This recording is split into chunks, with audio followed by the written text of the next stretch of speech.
E o título da palavra de hoje é Os Miseráveis. Los Miseráveis. Cadê os miseráveis? Aí, ó. Olha, os miseráveis. Muito bem. Deus tem falado muito comigo sobre o momento em que a gente vive, né? Essa sociedade atual. E a gente vive na era do egocentrismo, certo? Na era em que das redes sociais, daquilo que eu me projeto para o outro achar de mim, daquilo que a minha voz tem muito poder, né? Eu posso ir na rede social de alguém e destruir com a autoestima daquela pessoa. Eu posso destruir com a reputação de uma marca, de um produto, simplesmente pela minha... Eu, sendo um cidadão comum, uma pessoa comum, eu posso muito com aquilo que eu faço, com aquilo que eu penso. E é exigido de nós saber o que você pensa, o que você faz. É exigido que você, o tempo todo, prove quem você é para as pessoas. Então, a gente vive num momento em que nunca os psicólogos foram tão supervalorizados, e eles devem ser valorizados, mas assim, muito mais, eles estão sendo muito mais do que o normal. Então, todo mundo tem que buscar o psicólogo, porque o psicólogo vai falar que você é incrível, que você é maravilhoso, que tudo que você sente é lícito, que tudo que quem você sente é o quem você é. Então, se eu sinto atração por isso ou por aquilo, eu sou aquilo. Se eu gosto disso, tudo bem eu gostar. Se eu gosto de me entupir de dopamina, eu me entupir de comida, e me entupir de doce, tudo bem. Me entupir de café é até bem visto. Então, se eu tenho alguns vícios, ok ter esses vícios, porque, né, tudo bem. A gente está numa época em que, assim, a gente está supervalorizando o homem. E o homem está no centro de todas as coisas. E Cristo fica, uma coisa legal de ter. Poxa, você vai na igreja? Que bom que você vai na igreja. Que bom, parabéns. A gente foi fazer evangelismo aqui ao redor do bairro e eu ouvi muitas pessoas falando isso. Que trabalho lindo. Que bom que vocês estão fazendo isso.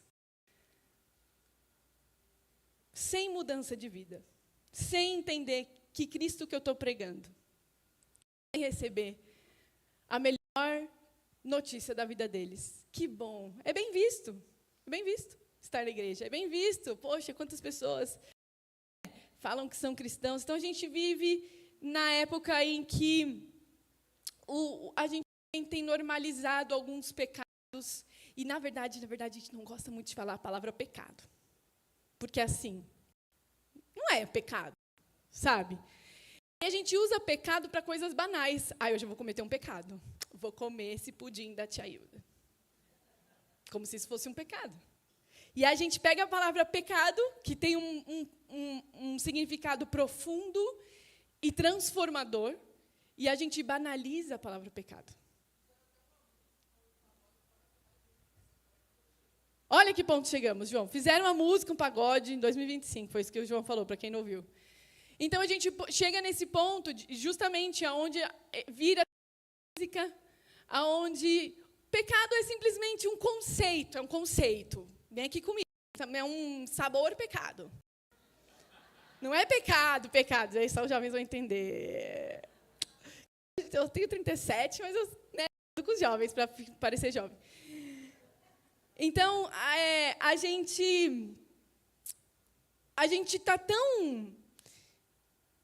está criando deuses para nós. O Deus da barriga, tem até um estudo sobre isso, né? O Deus da barriga.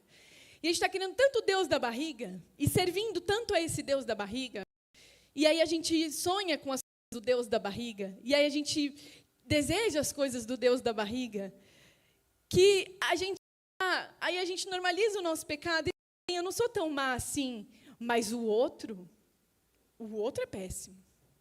Aí, nas redes sociais, e aí um pastor cai.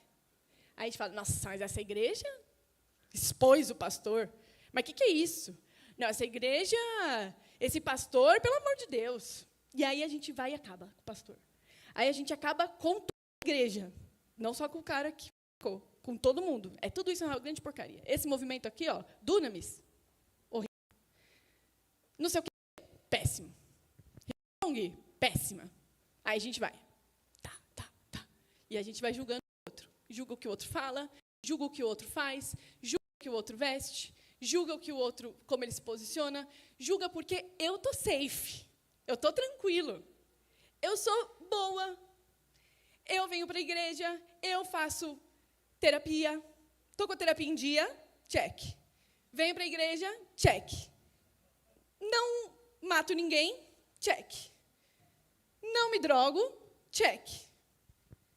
Só estou ali assistindo meu Netflixinho e falando mal das pessoas. Que pecado existe aí? Não tem pecado. Você está entendendo onde eu quero chegar? Tem uma frase do David Brooks. Ele nem é cristão, mas ele fala sobre... Ele é um escritor para o New York Times, e ele fez um estudo onde ele estava falando sobre a construção do caráter humano. E aí ele fala que vivemos na época do egocentrismo. Hoje, a palavra pecado perdeu o seu poder e a sua fantástica intensidade. É geralmente mais usado em sobremesas que engordam. A maior parte das pessoas, nas suas conversas cotidianas, não fala muito sobre pecado individual, mas é geralmente localizado nas estruturas da sociedade. Então, até quem não é crente já está entendendo que a gente está trazendo esse conceito de pecado como um conceito ruim. Mas, Raquel, por que você está falando isso? Eu estou falando isso porque isso tem enfraquecido quem nós somos como igreja. Porque isso tem enfraquecido a cruz. Porque esse conceito errado de quem eu e você somos, da natureza do pecado, esse conceito errado é esse conceito que faz uma desculpa que a minha mãe deu aqui, de não vir na Páscoa, de não entender o que é a Páscoa, de não entender o sacrifício de Jesus, de não entender o que é a salvação.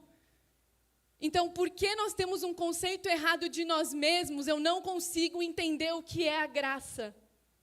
Porque eu acho que eu sou muita coisa, eu não consigo entender o sacrifício de Jesus. Eu assisto The Chosen, eu me compadeço com Jesus, coitadinho. Mas eu não entendo que Ele está fazendo o que eu deveria estar fazendo. Porque o meu conceito sobre quem eu sou está errado. Então, a gente precisa alinhar esse conceito para que a Páscoa seja a Páscoa para nós. Para que a Páscoa seja a Páscoa na sua vida, para que a ressurreição de Jesus te traga vida, e não te traga só um jeito maneiro de viver, ou um jeito legal, ou um jeito que me traz paz, porque o meu Deus interior precisa de paz, e na igreja eu sinto essa coisa diferente, essa atmosfera que eu não sei dizer. Isso não é Cristo em você. Isso é você servindo o Deus da sua barriga. E por isso a nossa fé é tão frágil. E por isso a gente se desvia com tanta coisa, e por isso na primeira luta a gente culpa a Deus, porque nós não sabemos quem nós somos. Se eu não sei quem eu sou, eu não sei quem Deus é, e eu não entendo o seu sacrifício por mim, e eu não entendo a graça. Por isso que as igrejas que pregam sobre graça somente, sem dizer pecado, sem confronto, elas estão cheias, porque vivemos num tempo do Deus da barriga. E por isso que você gosta de pregação que fala só sobre a graça, e que não fala sobre confronto, e por isso talvez você esteja incomodado na sua cadeira, e talvez você saia bravo comigo. Mas eu não estou nem aí. Porque eu fiz um compromisso com o Senhor de pregar a palavra, e somente a palavra. E eu vou pregar a palavra. Por mais que saiam demônios, e é importante que eles saiam mesmo. Então, demônios, se você está escondido, hoje é seu dia de sair. Porque nós vamos ser confrontados e libertos pela palavra do Senhor Jesus. Em 2 Samuel 12, esse daí eu não passei para vocês, galera do vídeo, já vou pedindo perdão. 2 Samuel 12, do 1 ao 7. O que acontece? Davi tinha pecado. Davi se achava. Não se achava, Davi ele era muito bom. Ele era um homem de Deus. Ele era um homem que estava sendo muito usado por Deus. Ele derrotou Golias. Davi, ele venceu guerras e batalhas. Davi foi fiel ao Senhor quando ele podia matar Saul e ele não matou Saul. Davi construiu uma família dentro da casa do Senhor. Davi amava a presença de Deus. Davi era um homem de Deus. Davi era um homem de Deus. Ele já tinha experimentado e visto a bondade do Senhor sobre a vida dele. Mas Davi cai. E aí, quando ele cai, ele começa a ficar cego pelo pecado. E aí, Natã, que era o profeta da época, vai até Davi e fala o seguinte, vou ler aqui, tá? 2 Samuel 12, 1. E o Senhor enviou a Davi o profeta Natã. Ao chegar, ele disse a Davi, 2 homens viviam numa cidade, um era rico e o outro pobre. O rico possuía muitas ovelhas e bois, mas o pobre nada tinha, senão uma cordeirinha que havia comprado. Ele a criou e ela cresceu com ele e com seus filhos. Ela comia junto dele, bebia do seu copo e até dormia nos seus braços. Imagina que fofa essa cordeirinha. Esses vídeos que a gente vê desses animaizinhos que dormem, né? A vaquinha que vai junto com o cara que canta. Já viram o cara que canta para animais selvagens? É muito legal, gente. Enfim, volta. É fofo. Ele começa a cantar e eles vêm, aí eles querem fazer carinho. É muito fofo, muito legal. Mas, enfim, tá ok. Ela comia junto dele, bebia do seu copo e até dormia nos seus braços. Era como uma filha para ele. Certo dia, um viajante chegou à casa do rico. E esse não quis pegar uma das suas próprias ovelhas ou dos seus bois para preparar-lhe uma refeição. Em vez disso, preparou para o visitante a cordeira que pertencia ao pobre. Então Davi encheu-se de ira contra o homem e disse a Natã, juro pelo nome do Senhor que o homem que fez isso merece a morte. Ele deverá pagar 4 vezes o preço da cordeira, porquanto agiu sem misericórdia. E aí vem o plot twist. Você é esse homem. Disse Natã a Davi, e continuou, assim diz o Senhor, Deus de Israel, anjo de... Você é esse homem. A questão é que nós estamos da mesma forma que Davi. Nós somos homens e mulheres de Deus, fomos comprados por um alto preço, a gente já experimentou sinais e maravilhas do Senhor, a gente já viveu grandes coisas, a gente já foi cheio de Deus, a gente ama a presença do Senhor, a gente compõe para o Senhor, a gente canta e ergue a nossa voz. Mas, quando não entendemos quem nós somos, não entendemos o pecado, e não tratamos o pecado como pecado, a gente vira Davi. Nossa, que pastor terrível! Nossa, o irmão da igreja, impuro. Nossa, não sei o que, péssimo. Pelo amor de Deus, como Deus não vê essas coisas? Você é esse homem. Nós somos essas pessoas. A gente precisa começar a entender isso. Nossa pastora sempre fala uma frase que eu gosto muito, que é misericórdia para o outro e santidade para mim. Isso só vai ter quem entende a sua natureza. Nós, assim como Davi, a gente está cego por amor próprio. Pelo amor próprio. A Dorothy Sayers, que também foi uma escritora, mas ela era cristã, lá em 1800, ela era amiga do Tolkien e do C.S. Lewis.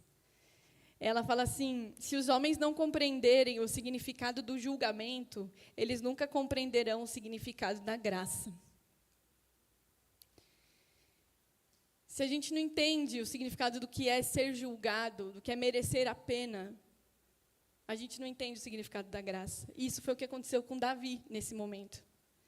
Ele entendeu o significado do julgamento. Ele estava nesse papel, o papel dele era julgar como rei. Ele falava, eu vou matar esse cara.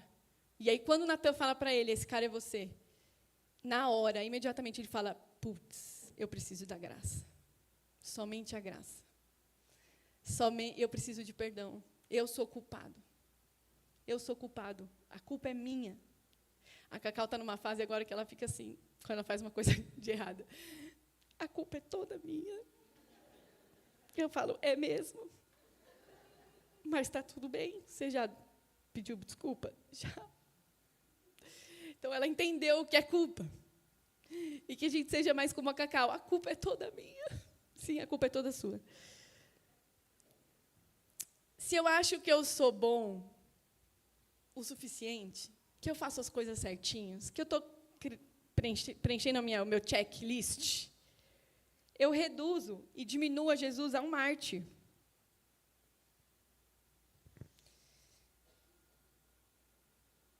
E eu só acho legal o que Jesus fez. Mas eu não entendo que para mim, Eu deveria estar ali. Você compreende que você deveria morrer para merecer estar em comunhão com Cristo? Isso é muito forte. Isso é muito forte e muito profundo. Gente, minhas notas estão uma confusão, tá? Quero dizer isso aqui. Queria ler com vocês Romanos 7, 18 ao 24. Em Romanos, Paulo... Aliás, a carta de Romanos é muito interessante e muito boa para a gente entender esse lugar que nós temos, né? Dessa natureza pecaminosa que nós temos. Em Romanos 7, a partir do 18, fala assim: sei que nada de bom habita em mim, isto é, a minha carne, porque eu tenho desejo de fazer o que é bom, mas eu não consigo realizá-lo. Pois o que faço não é o bem que desejo, mas o mal que eu não quero fazer, esse eu continuo fazendo. Ora, se faço o que eu não quero, já não sou eu quem faz, mas o pecado que habita em mim. Assim, aí pode pular esse daí, que é meio confuso. No íntimo do meu ser, eu tenho prazer na lei de Deus. Pode passar. Mas vejo a outra lei atuando nos membros do meu corpo, guerreando contra a lei da minha mente, tornando-me prisioneiro da lei do pecado que atua em meus membros. Miserável homem que sou, quem me libertará do corpo sujeito a essa morte? Até aqui, até agora. Paulo, ele tinha essa compreensão de que, e essa compreensão que nós precisamos ter hoje, que nós vivemos num corpo pecaminoso. A gente não somos pecadores porque a gente peca. A gente peca porque a gente é pecador. Então, a nossa natureza é pecaminosa. A gente já nasceu pecando, no pecado, dignos de julgamento, dignos de morte. Nós já nascemos, o pecado está dentro de você. E, irmão, se você se acha uma flor do campo, comece a pensar nos seus pensamentos intrusivos. Graças a Deus que nem todos saem. Mas pensa nas coisas que só você sabe que você pensa. Nos desejos de vingança que você tem. Nos desejos de julgamento que você tem. Nos desejos carnais que você tem. Nos impulsos imundos que você tem. Eu sei que você tem. Tem. Nos sonhos que você tem. A gente tem que começar a refletir em quem nós somos, e a nossa natureza, da onde ela vem. E a nossa natureza, ela vem do pecado. Nossa natureza é pecaminosa. Esse pecado, ele habita em nós. E é por isso que nós precisamos entender que a nossa luta não é contra a carne ou sangue, mas contra principados e potestades. A nossa luta é uma luta interna. É a luta minha com a minha carne. Então, todos os dias nós temos que crucificar a nossa carne, nós temos que renunciar a quem nós somos, para que possamos seguir a Jesus e para que nós possamos ser parte daquilo maravilhoso que Ele fez por nós. Mas para que eu seja parte de algo maravilhoso, eu preciso entender que eu mereço e que eu não tenho nada que eu possa fazer, que eu possa entrar e que eu possa merecer esse amor, que eu possa merecer essa graça. Eu simplesmente tenho, porque Jesus me amou primeiro. Então, assim como Paulo, ele falava, miserável homem que sou. Miserável homem que sou, porque o bem que eu quero fazer eu não faço, mas o que eu não quero eu faço. E aí está a chave. A chave, ele fala, quem me livrará do corpo desta morte? E a única coisa que pode te libertar e te salvar dessa podridão que você é, que eu sou. Irmãos, eu sou a primeira, a mais podre, a mais indigna de subir nesse palco, nesse altar. Eu sou a mais suja. Eu tenho pensamentos sujos. E eu sei que você também tem. Que miserável mulher que eu sou. Quem poderá me livrar? E a única coisa que pode nos salvar é a nossa fé. Essa é a única condição. Você não precisa morrer numa cruz. Você não precisa se automutilar. Você não precisa ir andando daqui até a Aparecida. Você não precisa fazer votos de sofrer na sua carne. Você não precisa ficar preso num lugar. Nada do que você tente fazer vai comprar a sua salvação. Nada. Mas o que vai te dar a sua salvação é a fé salvífica. É a fé que salva. E a gente vê isso quando Jesus ele chama seus discípulos, ou por exemplo em Mateus 16, 24, que ele fala, negue-se a si mesmo e siga-me, pois aquele que quer vir após mim, negue-se a si mesmo e siga-me. O que a gente pode fazer, única coisa que está nas nossas mãos é crer. Crer para a salvação. Crer para negarmos a nós mesmos. Crer para dizer, eu creio que esse sacrifício foi por mim. Eu creio que eu não merecia nada disso. Inclusive, eu merecia a morte. Mas eu creio que o Senhor fez por mim na cruz. O Senhor me salvou. O Senhor me restaurou. É isso que nós precisamos entender, que pela graça somos salvos. E aí, na continuação de Romanos 7, a partir do versículo 25. Graças a Deus. Nossa, babei. Ele fala, quem me livrará do corpo dessa morte? Dou graças a Deus por Jesus Cristo, nosso Senhor, de modo que com a mente, eu próprio sou escravo da lei de Deus, mas com a carne, não é isso daí não. Tá certo. Da lei do pecado. E aí, 8:1 fala assim, esse daí vocês conhecem. Ele vai continuando. Vocês sabem que a Bíblia não foi escrita em capítulos e versículos, né? A gente que pôs depois. Então, é Paulo continuando a falar. Portanto, agora, nenhuma condenação há para os que estão em Cristo Jesus, que não andam segundo a carne, mas segundo o Espírito. Porque a lei do Espírito de vida em Cristo Jesus me livrou da lei do pecado e da morte. Porquanto, o que era impossível à lei, visto como eu estava enferma, piriri, piriri, pororó, Deus, enviando o seu Filho em semelhança de carne e pecado, pelo pecado condenou o pecado na carne, para que a justiça da lei se cumprisse em nós, que não andamos segundo a carne, mas segundo o Espírito.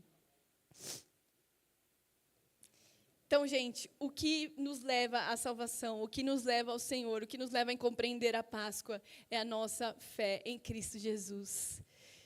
Porque Deus amou o mundo de tal maneira que Ele enviou o seu Filho unigênito para que todo aquele que nele crê, para que todo aquele que nele não, mas tenha a vida eterna. Se você não crer, você vai perecer nesse seu corpo imundo, que você acha que está santo. Mas se você crer, você vai ser regenerado, justificado, salvo, santificado, pelo poder que há em Cristo Jesus. Não importa se você passa 24 horas por dia nessa igreja, irmão, nada do que você faça pode te salvar, a não ser o poder do sangue de Cristo Jesus sobre a sua natureza pecaminosa. Em Efésios 2, do 1 ao 10, fala isso. Vocês estavam mortos em suas transgressões e pecados, nos quais costumavam viver, quando seguiam a presente ordem desse mundo e o príncipe do poder do ar, e o espírito que agora está atuando nos que vivem na desobediência. Anteriormente, todos nós também vivíamos entre eles, satisfazendo as vontades da nossa carne, seguindo os seus desejos e pensamentos como os outros. Éramos, por natureza, merecedores da ira. Todavia, Deus, que é rico em misericórdia, pelo grande amor que quem nos amou? Ele nos amou, não foi a gente que amou. Pelo grande amor que Ele nos amou, deu-nos vida com Cristo, quando ainda estávamos mortos em transgressões. Pela graça vocês são salvos.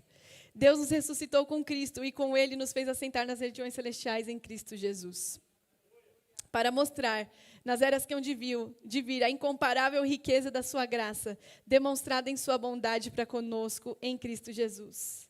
Pois vocês são salvos pela graça, por meio da fé. Isso não vem de vocês, é dom de Deus. Como que eu vou ser salvo pela graça? Como que eu vou ser salvo por meio da fé se eu não acho que eu preciso ser salvo? Vocês estão entendendo? Você precisa saber que você precisa ser salvo. Você precisa saber e parar de olhar para o outro e começar a olhar no espelho e ver, eu preciso de salvação hoje. Não importa se eu tenho 30 anos de convertido, eu preciso de salvação hoje. A minha natureza, ela guerreia contra o meu espírito, para que eu ache que eu sou muito diante de Deus. E aí, irmão, a nossa oração fica uma oração de gente maluca. A gente falando para Deus, por que você não fez isso? E Ele, mano, bebeu, velho. Morri por você, meu santo. Você quer mais o quê? Um carro? Sério? Você está brigando comigo por causa de uma casa? Você está brigando comigo por causa de uma conta? Sendo que eu dei o meu filho por você? Que sinal mais vocês querem de mim? Jesus fala isso. Eu já dei o sinal. De Jonas. Por que o sinal de Jonas? Vamos voltar? Por quê? Jonas, tem várias coisas. Jonas, ele é um reflexo de quem Jesus foi. Ele salvou um povo podre. Podre. Pensa no pior povo que a gente tem hoje em dia, que a gente mais odeia, isso que não entra nas redes sociais. A gente tem raiva dos palestinos, não é verdade? Do palestino não, do Hamas. A gente não gosta deles, é verdade? Quem gosta? Quem gosta, tem alguma coisa estranha. Ok, eles matam todo mundo, eles acham que eles estão certos, nananana. É como se Deus falasse assim, oi Marina, tudo bem? Você vai lá pregar para o Hamas, e eu vou converter todo mundo. Por isso que Jonas ficou muito bravo. Falou, não vou converter esses filhos da mãe que mataram todo mundo. Não vou. E aí, vocês entendem? Eu não sei se estou conseguindo trazer, mas o que acontece? Aí ele vai, aí ele mostra como Jesus, ele ressuscita, ele é morto na banca do peixe, depois ele ressuscita, e com a ressurreição de Jonas, em um dia todo um povo é salvo, um povo podre e odioso, como eu e você.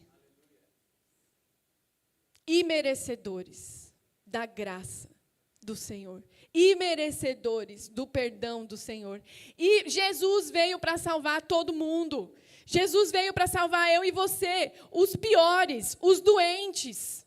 Em Marcos 2,17, Jesus fala, eu não vim para os que estão sãos, eu vim para os doentes. Irmão, se você precisa de Jesus, você é doente. Assim como eu. Estão entendendo? Que a gente precisa ter essa concepção, para que eu entenda a graça soberana do Senhor e para que quando eu for orar, eu entenda com quem eu estou falando. Eu saiba quem Deus é.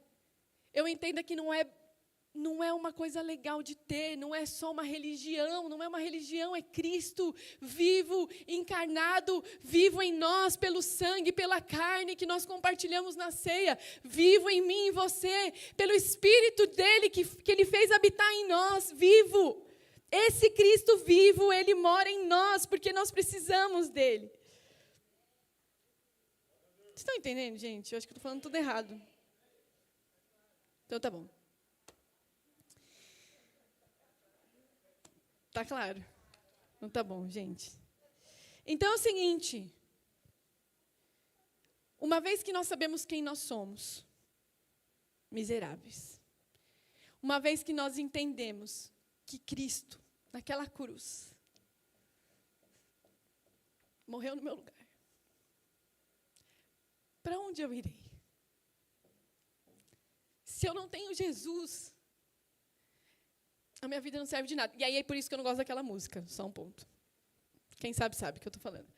Porque se eu não tenho Jesus em mim, eu não tenho valor nenhum. Que adianta ter uma vida e viver 90 anos nessa terra, se o Senhor não for a minha vida, se a vida do Senhor não estiver em mim? Então não existe se desviar. Quando você sabe o que Jesus fez por você, não existe perder a fé, porque se você perde a fé, você não entendeu que você precisa dessa fé para ter a graça. A graça não é dada a você porque você é bom. Ela é dada porque Ele é bom. Porque Ele é justo. Porque Ele amou o mundo. Ele te amou. Antes mesmo de você nascer, antes mesmo de você ser concebido, Ele te amou. Ele pagou um preço alto. Por isso, irmãos, deixem de viver segundo a carne e passem a viver segundo o Espírito. As obras da carne, elas te trazem para longe do Espírito. As obras da carne, elas te fazem ser morto. As obras da carne te afastam da melhor coisa e da única coisa que pode te trazer vida, que é Jesus. Pela graça somos salvos. Porque Ele nos amou.